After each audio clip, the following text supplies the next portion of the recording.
మనం వెనకాల hotel Himalayan దగ్గర అయితే రూమ్ తీసుకున్నాం. స్నానం చేసినాం ఇప్పుడే. సౌత్ ఇండియన్ ఫుడ్ మస్తు కాస్ట్లీ. హర్యానా మన ఉత్తరాఖండ్ మొత్తంలో మనదే ఫుడ్ కాస్ట్లీ ఫుడ్. 100 రూపాయలంటే దోశ. నిన్న మాత్రం నిజంగా చెప్తున్నా, అందరికైతే చేసినాం. ఫస్ట్ నిన్న మనం ట్రెక్కింగ్ పైన పోతున్న వీడియో ఎందుకు తీయలేసక్క అంటే సగం తీసిన వీడియో, సగం పోయేంత వరకు తీసిన, దాని తర్వాత తీయలేను. మళ్ళీ కిందికి వచ్చేటప్పుడు అసలు వీడియో ఎందుకు తీయాలి అంటే కిందికి వచ్చేటప్పుడు ఏంటంటే ఒక ఎక్స్పీరియన్స్ అయితే అయినాం. అందరం అయితే గోడ ఎక్కినాం. అంటే నాకు జర షోల్డర్ మస్తు ప్లేస్ ఉందని చెప్పి చేసిన.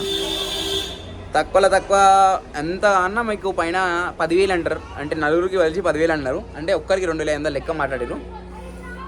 కానీ మనం అంటే మాకేమంత పడలేదు కానీ మాకు తక్కువ పడ్డది. ఆ అమౌంట్ నీకు ఏందో చెప్తా. ఇంతకంటే తక్కువ కావాలంటే ఏంటంటే మీరైతే హార్స్ పాయింట్ ఏడుందో ఆడికి పోయిరంటే మనిషికి 1,500 పడుతుంది కూడా. కిందికి అలా గోడ పాయింట్ తీసుకుంటారు. కింది కొత్త కింద తీసుకురాడు. అర్థమైందా? గోడ పాయింట్ వచ్చి ఇష్టాలు 1,500 తీసుకుంటాడు, లేదా తెంపేశాడు. నడవడమే నాకు ఇచ్చినంతవరకు అయితే బెటర్ అనుకుంటా. ఎందుకంటే గోడ ఎక్కడం చాలా ఘోరం. ఎందుకంటే నేను పోయినప్పుడు పైనకి ఎక్కినప్పుడు నాకు కాలు గుంజలే, చేతులు గుంజలే, ఏం గుంజలే. గోడ పై నుంచి కిందికి వచ్చినందుకు షోల్డర్ నొస్తున్నాయి, ఈ బ్యాక్ నొప్పిస్తుంది, ఎక్కకుర్రి. ఇంకా అనుకోని సిచ్యువేషన్ ఉంది, ఇంకా అంతే అని అంటే ఇక ఎక్కర్రి, ఇంక మనం ఏం చేయలేం. అది మెయిన్. అందుకనే వీడియో అయితే తీయలేను కిందికి వస్తున్నప్పుడు. అట్లా వచ్చాగానే నేను ఇంకా సోన్ప్రయాగ్కి వచ్చినాం. సోన్ప్రయాగ్లో అయితే మస్తు రేట్లు ఉన్నాయి. మస్తు రేట్లు అంటే మస్తు రేట్లు హోటళ్ళు. ఇక అక్కడ నుంచి నేను ఏం చేసిన అంటే 500 ఇచ్చి ట్యాక్సీ బుక్ చేసుకొని ఇంకా నలుగురికి మన సీతాపూర్కి అయితే చేసాం. రాంపూర్ సీతాపూర్ మధ్యలో మా బస్సు ఉంది. ఇప్పుడు సీతాపూర్లో మేము ఆగాం. ఇక్కడ హోటల్ అయితే తీసుకున్నాం. హోటల్ చూసారా, మంచిగా ఉంది, బాలే అని కాదు కానీ ఓకే. 4 బెడ్స్కి గీజర్ పని చేస్తలేదు. అటు గీజర్ ఉందని చెప్పిండు. మమ్మల్ని బనాయి చేసినట్టుగా. ఏమైందిరా పోయా అంటే గీజర్ ఉంది. మీకు కనబడుతుందో గీజర్ ఉంది కానీ వాటర్ వస్తలేదు. హీట్ అవుతుంది, మళ్ళీ వాటర్ వస్తారు. నేను చూసిన, ట్రై చేసిన. ఎందుకంటే ఆల్రెడీ మన దగ్గర గీజర్స్ ఉన్నాయా, మనం కొత్త ఏమై కాదు కదా గీజర్ అయితే వాడడం. మసాలు వాడినాం మనం గీజర్ కదా. ఇప్పుడు ఇక్కడ నుంచి మనం పోతే ఇంకా మా బస్సు కూడా వస్తుంది, మమ్మల్ని తీసుకొని వస్తున్నట్ట. వీడియోలు పెట్ట కూడా చాలా రోజులైంది, ఎందుకంటే నెట్ వస్తలే నాకు. అట్లా మెయిన్ ఇంటర్నెట్ ఎక్కి చేసుకొని పోతున్నాం. అయిపోయింది. ఇది మన త్రియుగ్ నారాయణ టెంపుల్.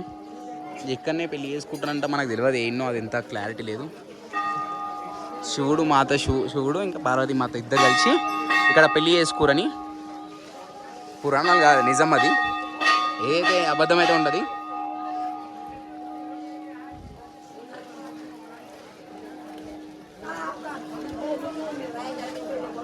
పప్పి చెప్పు వదిలేసి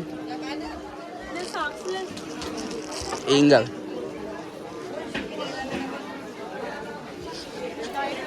విష్ణుకుండ అంట. పెళ్ళి ఏడవుతుందో నాకు తెలియదు కానీ మస్తు రీల్స్ అయితే ఇక్కడ పెళ్ళి అవుతా, అక్కడ పెళ్ళి అవుతా అనుకుంటా. ముంగడు ఉంది.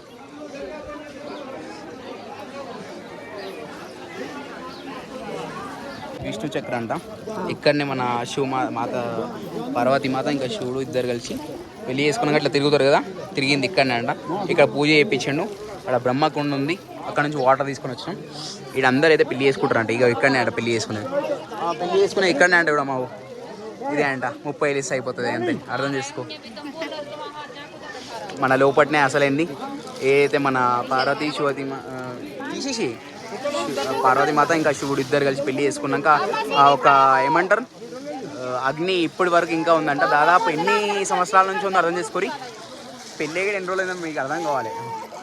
ఇక మళ్ళీ పెళ్ళి చేసుకుంటారు అమ్మాయిలు. పోతే పైసలని 30 వేలు ఏం కాదు, ఈయన చేసుకుంటే బెటర్గా. అదేమో బ్రహ్మకండ ఉంది.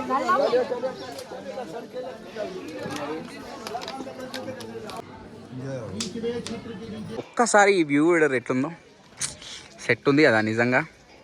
ఇక్కడ వచ్చి మన శివుడు ఇంకా పార్వతీ మాత ఇద్దరు కలిసి పెళ్లి చేసుకోరంటే అర్థం చేసుకొని ఎంత మంచి ఉంటుందో. కానీ 6 నెలలు బంద్ ఉంటుంది అనుకుంటా. 6 నెలలు బంద్ ఉన్నా సరే అది ఎట్లా వెలుగుతుందో నాకు తెలియదు. ఇన్ని రోజులు ఎన్ని యుగాలు అయిపోయినాయి ఇప్పటికీ. ఇది త్రేతాయుగం. ఇది సారీ త్రేతాయుగం కాదు మనది, ఇది కలియుగం. ఇది అంటే ఇంకా ఎన్ని యుగాలు అయినా సరే ఇది ఇంకా వెలుగుతూనే ఉందంటే అర్థం చేసుకోరు. అది ఇప్పుడు మనం బద్రీనాథ్కి అయితే స్టార్ట్ అయిపోయినాం. అంటే మన కేదార్నాథ్ రోడ్ అయితే ఎండ్ అయిపోయింది ఇప్పుడు కరెక్ట్. ఏంది బద్రీనాథ్ ఎంత ఉందంటే ఎంత ఉంది మన చూసుకోవాలి, చూసి చెప్తా ఎంత అన్న. ఈరోజు హోమ్ నాకు తెలిసిన అందరికైతే ఏ రోడ్ ఎట్లా రేపు ఆ డేట్లోనే పోతాం. ఇంకో బద్రీనాథ్లో హోటల్ అయితే మస్తు రేట్లు ఉన్నాయంట అట్లా. ఇప్పుడు 6:30 అవుతుంది ఇంకా. అంటే వెళ్తురు ఎట్లుందంటే మన ఇంటికాడ 4-5 అవుతుంటే ఎట్లయింది అట్లా ఉంది. 6:30 అవుతుంది ఇప్పుడు.